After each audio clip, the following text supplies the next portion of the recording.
오늘의 큐티 말씀은 누가복음 9장 51절부터 62절입니다. 제목 예수님을 따르기 위한 조건. 먼저 앞뒤 문맥을 살펴보겠습니다.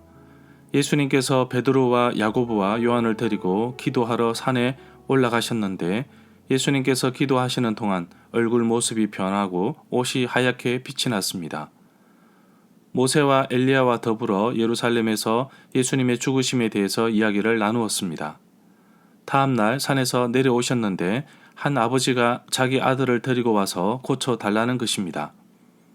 산 아래에 머물고 있던 제자들은 귀신 들린 소년을 고치지 못했습니다.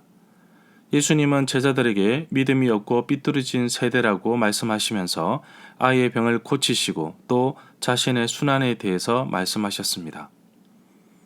제자들 가운데 여전히 누가 큰지 서로 말다툼을 하였습니다. 예수님은 어린아이를 세우시고 가장 약한 자를 받아들이는 것이 곧 나를 받아들이는 것이라고 하셨습니다. 예수님께서 하늘로 올라가실 때가 가까워지자 예루살렘으로 가십니다. 가시는 길에 사마리아 마을로 들어갔습니다. 사마리아 지역에서 예수님을 받아들이지 않는 이야기는 오직 누가복음에만 나옵니다. 제자들은 예수님을 반기지 않는 사마리아 사람들에게 불심판이 임하기를 바랬지만 예수님은 사마리아에도 복음의 대상자임을 아셨기에 제자들을 꾸짖습니다. 그리고 다른 마을로 가게 됩니다. 길을 가고 있을 때 어떤 한 사람이 예수님이 어디로 가시든지 따르겠다고 하였습니다. 그런데 먼저 아버지의 장례를 치르기를 원했습니다. 예수님은 어떻게 예수님을 따라야 하는지를 말씀하십니다. 또 다른 사람은 가족들에게 작별 인사를 하고 따르겠다고 합니다. 예수님은 누구든지 쟁기를 잡고 뒤를 돌아보는 사람은 하나님 나라에 알맞지 않다고 하였습니다. 예수님을 따르는 사람들에게 복음을 전하기 위해 다른 사람과 다른 큰 결단과 의지가 필요함을 말씀하고 계십니다. 문단을 나눠보겠습니다. 51절부터 56절은 사마리아의 마을에서 예수를 배척하다. 57절부터 62절은 나를 따르라. 51절에 보면 예수님께서 성천하실 기약, 하늘로 올라가실 때가 가까워 오자 예루살렘으로 올라가기를 결심하였습니다. 누가는 성천하실 기약이라고 표현했지만 실제로는 십자가 죽음과 부활이 먼저 기다리고 있습니다.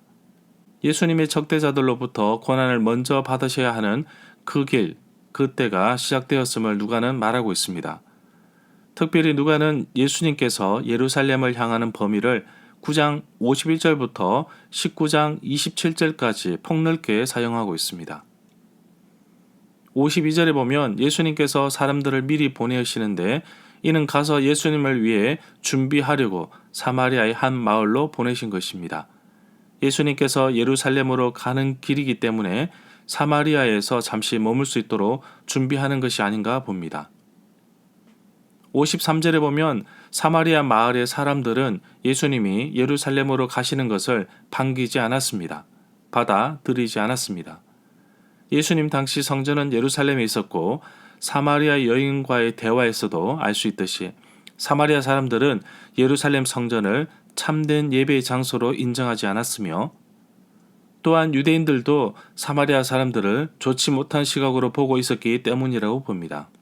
그래서 예루살렘으로 가시는 예수님을 손님으로 아예 받아주지 않았던 것입니다. 54절에 보면 사마리아 사람들의 반응을 보고 예수님의 제자인 야고보와 요한이 예수님께 말하기를 하늘의 불을 명하여 저들을 멸하라고 하면 어떨까요? 하기를 원하시나이까? 여기에서 보아 너게에 대해서 알아보겠습니다. 예수님께서 세베대의 두 아들인 야고보와 요한에게 붙여준 아람말 별명인데 마가는 이를 우레의 아들들이라고 번역하였습니다. 이 이름은 그 형제의 격렬한 성격과 관련된다기보다는 오히려 그들이 선포하는 말씀의 내용이나 그들이 장래에 겪을 운명을 암시하는 듯 하는데 이 두 가지 모두 예수님과 더불어 시작된 마지막 때의 재난에 의해 규정될 것입니다. 55절에 보면 예수님께서 그 제자들을 꾸짖으셨습니다. 고대 사본에서는 55절 끝에 다음과 같은 말이 있다고 합니다. 이르시되 너희는 무슨 정신으로 말하는지 모르는구나. 인자는 사람의 생명을 멸망시키러 온 것이 아니오 구원하러 왔노라 하시고, 비록 사마리아 지방에 살면서 천대받고 멸시받아 살지만 예수님에게는 어느 누구 하나 소홀히 여길 영혼이 없습니다. 바로 예수님께서 이 땅에 오신 목적이기도 한 것입니다. 56절에 보면 그리고 함께 다른 마을로 가셨습니다. 57절부터 62절에 보면 예수님을 따르기 위한 이야기는 마태복음 8장 19절부터 22절, 누가복음 9장 57절부터 62절에 나옵니다. 57절에 보면 예수님께서 길을 가고 있을 때 어떤 사람, 마태복음 8장 19절에서는 한 서기관으로 되어 있는데 예수님께 말했습니다. 예수님이 어디를 가시든지 저도 따라가겠습니다. 실제로 예수님 주위에는 많은 무리들이 있었습니다. 어떠한 목적으로 동행했는지는 알지 못하지만 점점 몰려오는 사람들에게 예수님은 따름이라는 기준을 제시하여 여과 과정을 가지셨습니다. 특별히 서기관은 율법학자인데 예수님을 따르는 것이 쉬운 결정은 아닐 것입니다. 58절에 보면 서기관의 질문에 예수님께서는 여우도 굴이 있고 하늘의 새도 둥지가 있는데 인자는 머리 둘 곳이 없다고 하십니다. 59절에 보면 예수님께서는 또 다른 사람에게 말씀하시는데 나를 따르라고 하셨습니다. 그러자 그는 먼저 자기 아버지의 장례를 먼저 치르게 해달라고 하였습니다.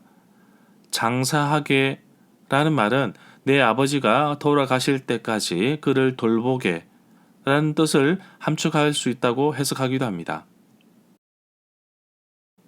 60절에 보면 예수님은 그에게 말씀하시기를 죽은 사람들에게 죽은 사람을 장사하게 하고 너는 가서 하나님의 나라를 전파하라고 하였습니다. 누가는 죽은 사람들, 죽은 자라고 표현 사용하였는데 하나님의 나라에 응답하지 않는 사람들을 이렇게 표현하기도 했습니다. 61절에 보면 또 다른 사람이 말하였습니다. 주님, 저는 주님을 따라가겠습니다. 다만 먼저 가족들에게 작별 인사라도 하게 하소서. 따르기 위해서는 작별 인사를 해야 합니다. 그러나 본문에서 말하고자 하는 것은 따르는 자는 과거를 뒤돌아보지 말고 다가오는 하나님의 나라에 대해서 먼저 들어져야 한다는 것을 의미합니다. 쟁기를 든 농부는 오직 앞 한 기준만을 보고 앞으로 가야 합니다.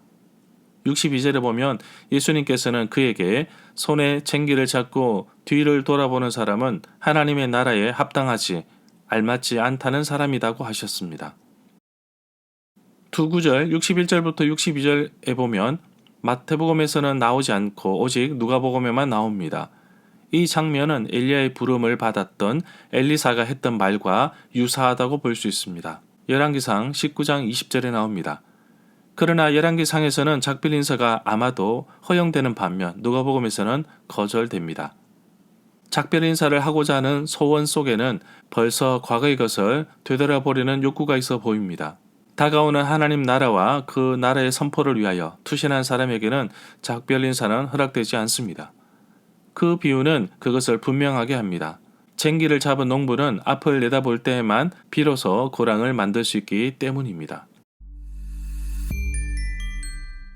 절마다 상세한 설명과 구절 해석, 핵심 내용과 중심 줄거리는 네이버 블로그에 올려져 있습니다. 내게 주시는 교훈입니다. 예수님께서 어디를 가든지 따르겠다는 고백은 참으로 귀하고 귀하지만 그런 삶을 실제로 사는 사람은 얼마나 있을까요? 다르게 질문하면 이번 한 주간 동안 얼마나 하나님과 동행하셨습니까? 나는 하나님의 말씀을 얼마나 가까이 하며 순종하기 위해 애를 쓰십니까? 그리스도인이라는 말은 내 안에 예수님이 사는 사람을 일컫는 단어입니다. 내 안에 예수님이 없다면 기독교인, 성도, 크리스천이 아닙니다. 무늬만 그리스도이며 가짜입니다. 예수님을 따를 자격도 없습니다. 우리는 예수님을 따르기 위해 필요한 것, 채워야 할 것만 생각하지만 예수님을 따르기 위해 버려야 할 것도 많습니다. 오늘 하루 복음을 위해 내 삶을 드려야 한다면 또한 버려야 할 것도 많을 것입니다. 비록 그 길이 힘들고 외롭고 때로는 현실과 멀어지고 지치고 힘들지만 그것이 더 가치 있고 값진 사실을 기억합니다. 오늘 하루도 나를 구원하기 위해 이 땅에 오신 예수님을 기억하며 그 발자취를 따르는 하루가 되기를 간절히 소망합니다.